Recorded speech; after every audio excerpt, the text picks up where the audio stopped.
রাজধানীর বনশ্রীতে গৃহকর্মীর মরদেহ উদ্ধারের ঘটনায় পুলিশের সাথে এলাকাবাসীর সংঘর্ষ হয়েছে। বাড়ির গেট ভেঙে বাসার নিচে থাকা দুটি গাড়িতে আগুন লাগিয়ে দেয় বিক্ষুব্ধ জনতা। আর সংঘর্ষে আহত হন ৩ পুলিশ সদস্য। এ সময় দুজনকে আটক করে নিয়ে যাওয়া হয় বলে জানা গেছে।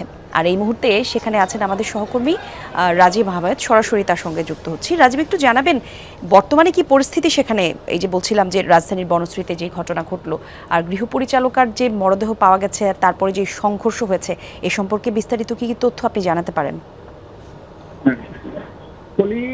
এই বনশ্রী ডি ব্লকের ৪ নম্বর রোডের ৩২ নম্বরের হাউজে ঘটনাটি ঘটেছে।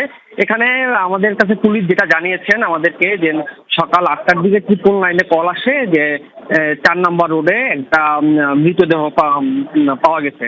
ঠিক আছে, এ সময় পুলিশ আসার সাথে সাথে এলাকাবাসীর সাথে পুলিশের ধাওয়া পাল্টা হয়। এই ধাওয়া পাল্টায় পুলিশের ওসি সহ, রামপুরা থানার ওসি সহ ৫ জন আহত হয়। এক্ষেত্রে তারা এখন পরিস্থিতি অনেকটাই নিয়ন্ত্রণে নিয়ে আসছেন। কিন্তু তাদের পুলিশ আমাদেরকে যে বিষয়টি জানিয়েছেন যে এইখানে ৩২ নম্বর বাসার যে মালিক, তার ছেলের বাসার গৃহকর্মী ছিল। এই গৃহকর্মী তিনি গতকালকে তার ছেলের সাথে এই বাসায় বেড়াতে আসতেন এবং তাদের যেটা তাদের ভাষ্য হচ্ছে যে সকালে উনি কাপড় নাড়তে ছাদে গিয়েছিলেন, তারপর থেকে ওনাকে পাওয়া যাচ্ছিল না।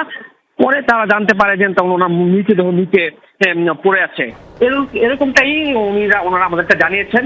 কিন্তু এখন এই অবস্থাতে এই এলাকায় সাধারণ মানুষ এবং পুলিশের ভিতরে যে সংঘর্ষটি হয়েছে, সেটা এখনো মোটামুটি থমথমে একটা পরিবেশ অবস্থান করছে এবং এখানে মোটামুটি বিপুল সংখ্যক পুলিশ মোতায়েন করা হয়েছে।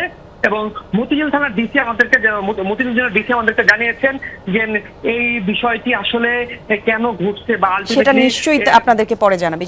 ধন্যবাদ আপনাকে রাজীব, আমাদের সঙ্গে যুক্ত হওয়ার জন্য।